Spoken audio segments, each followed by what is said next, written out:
Hey everybody, how's it going? My name is Brandon Bro and welcome back to another video of building real life Claptrap. And this week we're working on Claptrap Spectrum Analyzer. No, not a sticker, but an actual real-time voice analyzer.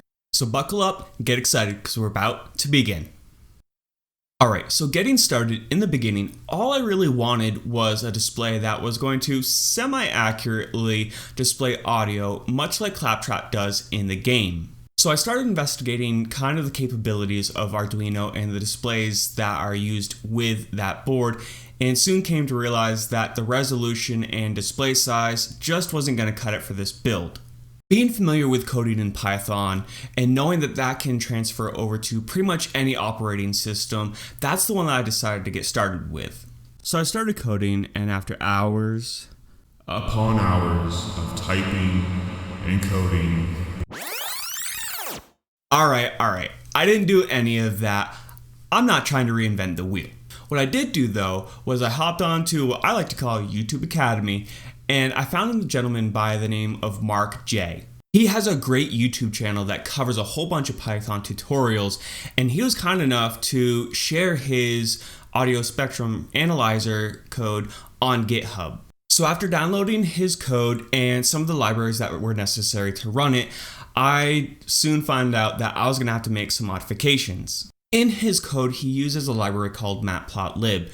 Now, that's pretty much a subset of MATLAB, which I have a lot of experience with, but not Matplotlib in Python. So I had to do a little bit of research to get the graph and all the lines colorized exactly how I thought that they would best be reflected in Claptrap.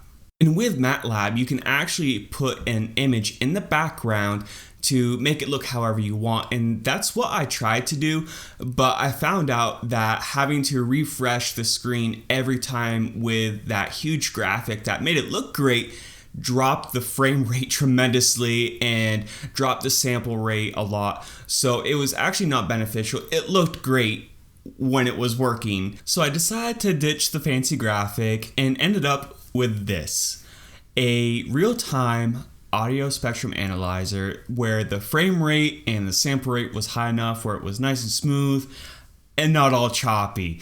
And in my opinion, it looks great. The colorization could use a little bit of work, but ultimately it turned out pretty good. But I want to know what you think. Go ahead and leave a comment down below.